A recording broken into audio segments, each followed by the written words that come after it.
नमस्कार। राहु क्या है और इसका हमारे जीवन पर क्या और कैसे प्रभाव पड़ता है? लोगों को राहु को लेकर के बहुत सारे मिथ्स हैं कि राहु की जो दशा है जब किसी की चलती है तो उसके बने बनाए काम बिगाड़ देती है, या राहु जिसका खराब होता है वह व्यक्ति को राजा से रंक बना देता है। तो ये जितने भी हैं ये सब मिथ्स हैं, क्योंकि कोई भी ग्रह अच्छा या बुरा तो होता ही नहीं है। ये तो हमारे ही सुखद और दुखद अनुभव होते हैं जिनको हम अच्छा या बुरा कहते हैं। तो राहु एक बहुत अच्छा ग्रह है और इसके अपने कुछ गुणधर्म हैं। ज्योतिष की जब हम बात करते हैं तो ज्योतिष में 9 ग्रहों की हम चर्चा करते हैं, और जो 9 ग्रह हैं उनके अपने गुणधर्म हैं, और जब उन गुणधर्मों को हम पहचान करके किसी भी कर्म में लगाते हैं तो हमें सक्सेस मिलती है। जैसे अगर आपको कहीं जाना है, कहीं घूमने जाना है, आप एक ऐसी जगह पर रहते हैं जहां सर्दी नहीं होती, और अगर आपको एक ऐसी हिल स्टेशन पे जाना है जहां बहुत ज्यादा सर्दी है, तो आप वहां जाने से पहले वहां की जलवायु का अवलोकन करते हैं और उसी के हिसाब से अपने कपड़े और अपनी पैकेजिंग करते हैं, क्योंकि आपको पहले ही पता होता है कि वहां की जलवायु क्या होगी और उसके हिसाब से आपको कपड़े क्या लेकर के जाने हैं। तो जब आप जाते हैं तो आपको किसी भी असुविधा का सामना नहीं करना पड़ता। बिल्कुल ऐसे ही ग्रह होते हैं। जब आपके किसी भी ग्रह की कोई दशा चलती है, महादशा, अंतरदशा, प्रत्यंतर दशा, तो अगर आपको पहले ही ये पता होगा कि आपकी कौन सी दशा अभी आने वाली है, तो अगर आपको उस ग्रह के गुणधर्मों का पता होगा कि वो कैसे काम करता है, उसके गुणधर्म क्या हैं, वो प्लैनेट कैसा है, उसका मेन जो कोर स्ट्रेंथ है प्लैनेट की वो क्या है, वो हमें क्या बताना चाहता है, अगर आप ये पहले से ही जान लेंगे तो आपको भी असुविधा नहीं होगी जीवन को जीने में, बल्कि आप अपने कर्म को और सार्थकता के साथ कर पाएंगे। तो अब बात करते हैं राहु की, कि राहु क्या है। राहु है आपका ध्यान, राहु है आपकी अटेंशन, और राहु ही एक ऐसा प्लैनेट है जो आपको लीडर बनाता है। हर एक व्यक्ति का किसी ना किसी कॉन्टेक्स्ट में कहीं ना कहीं लीडरशिप होती है। तो वो कैसे पता चलती है, तो उसको आज आप ज्योतिष के माध्यम से जानेंगे। ज्योतिष में 12 भाव होते हैं, और जो 12 भाव हैं वो अलग अलग भाव जीवन के किसी आयाम के बारे में बताते हैं। तो जब हम बात करते हैं पहले भाव की, तो पहले भाव में अगर आपका राहु है तो आप ध्यान देंगे, अपनी जन्म पत्री में देखेंगे कि आपका जो राहु है वो कौन से भाव में है। तो अगर आपका राहु फर्स्ट बॉक्स में है तो आपका जो ध्यान है वो अपने ऊपर सबसे ज्यादा होगा। वह व्यक्ति जो है अपनी पर्सनालिटी के ऊपर ज्यादा ध्यान देगा। वह व्यक्ति दूसरे के सोचने से पहले या दूसरे के ऊपर अटेंशन रखने से पहले, ध्यान रखने से पहले वो अपना ध्यान रखेगा। अगर राहु दूसरे भाव में होगा तो व्यक्ति का ध्यान पैसे पर ही लगा रहेगा कि मैं पैसा कैसे कमा लूं, किस तरीके से कमा लूं, पैसा कहाँ लगा दूं, या फिर अपने परिवार पर होगा। अगर राहु तीसरे बॉक्स में होगा तो आपका जो ध्यान है अपनी परफॉर्मेंस पे लगा रहेगा। आपका ध्यान अपने अटायर पर लगा रहेगा कि आपको क्या पहनना है, आप कैसे दिखते हो, आप कैसे प्रेजेंट करते हो, आप किस तरह से बात करते हो। तो आपका जो ध्यान है वो इन्हीं बातों पर ही लगा रहेगा कि मैं किसी से बात करूं तो कैसे करूं, किसी को मुझसे बात करनी चाहिए थी तो कैसे करनी चाहिए थी। तो आपका ध्यान इन बातों पर लगा रहेगा।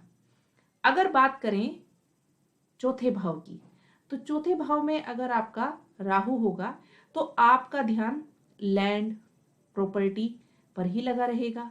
आप प्रॉपर्टी कैसे बनाऊं, प्रॉपर्टी में इन्वेस्ट कैसे करूं, आपका ध्यान इन्हीं चीजों पर लगा रहेगा। अगर आपका राहु 5वें बॉक्स में होगा या 5वें भाव में होगा तो आपका जो ध्यान है वो अपनी मौज पर ही रहेगा।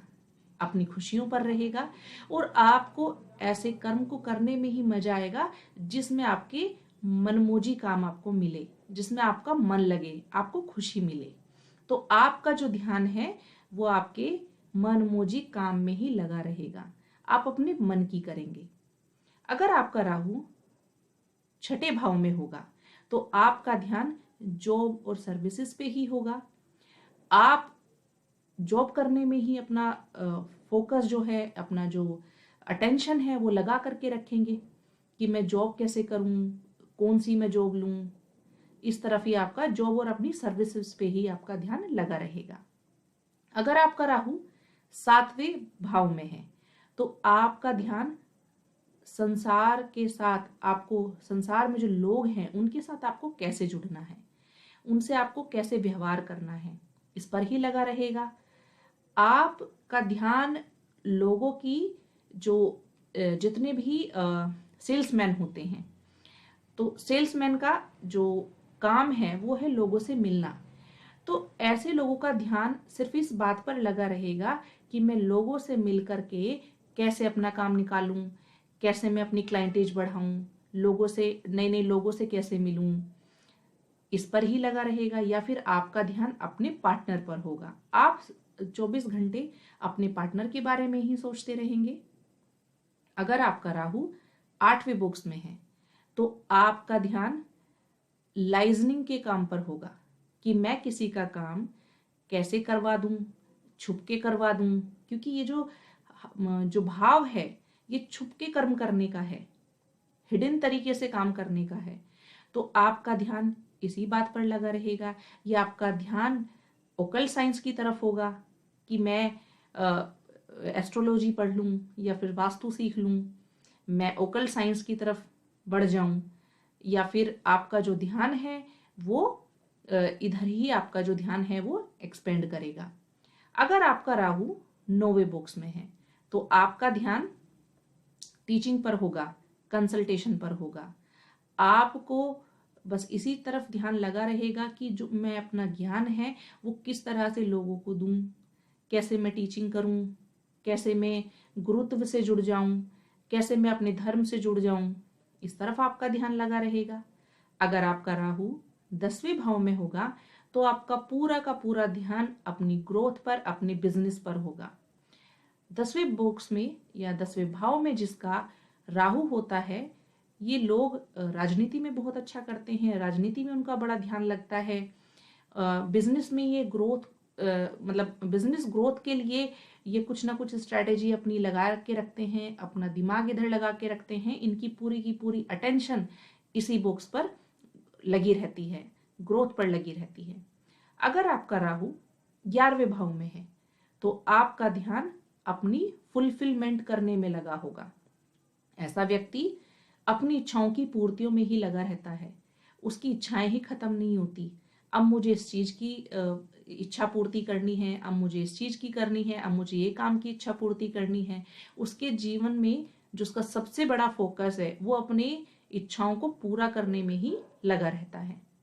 अगर आपका राहु 12वें बॉक्स में है या 12वें भाव में है तो आपका ध्यान खर्चों पर ही रहेगा या इन्वेस्टमेंट पर ही रहेगा, या आपका ध्यान एक्सपोर्ट और इंपोर्ट पर रहेगा, आपका ध्यान फॉरेन में सेटल होने में रहेगा, या फिर किसी अदर स्टेट में आपका आवागमन जो है वो लगा रहेगा और आपका ध्यान इसी तरफ होगा।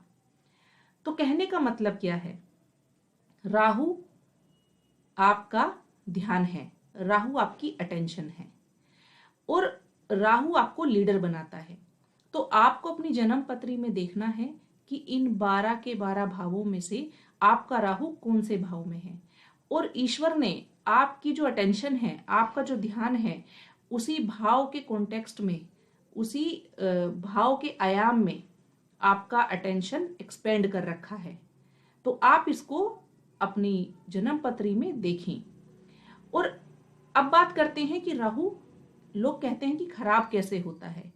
राहु का खराब होने का मतलब सिर्फ इतना सा ही है कि राहु आपके जिस भाव में है, अगर आपका वहां पर ध्यान नहीं है, आपका ध्यान वहां जंप कर रहा है, तो आप सक्सेस को नहीं पाएंगे। क्योंकि हर एक व्यक्ति का जो राहु है वो यही दर्शाता है कि आपको इस आयाम में ध्यान लगा कर रखना है। तो आपके लिए जो राहु का सबसे बड़ा उपाय है वह है कि आप जिस आयाम, जिस हाउस में आपका राहु है, आप उसमें ध्यान लगा के रखें। आपका जो ध्यान है वो बार बार शिफ्ट ना हो, ठीक है। और दूसरा उपाय ये है कि आप राहु का मतलब जैसे मैंने बताया कि ध्यान है, तो आपको मेडिटेशन करना चाहिए, क्योंकि मेडिटेशन से जो ध्यान है, ध्यान का जो एक्सपोजर है वो बढ़ता है। ध्यान लगाने से आपका राहु अच्छा होता है। राहु के मंत्र भी हैं, आप मंत्रोच्चारण कर सकते हैं। तो राहु अच्छे होने का मतलब सिर्फ इतना सा ही है कि राहु का मतलब होता है ध्यान, और ध्यान आप एक सही दिशा में, जो कि आपकी जन्म पत्री कह रही है, उसके अनुसार आप वहां पर लगा के रखे हैं, और वही आपकी सक्सेस की चाबी है। नमस्कार।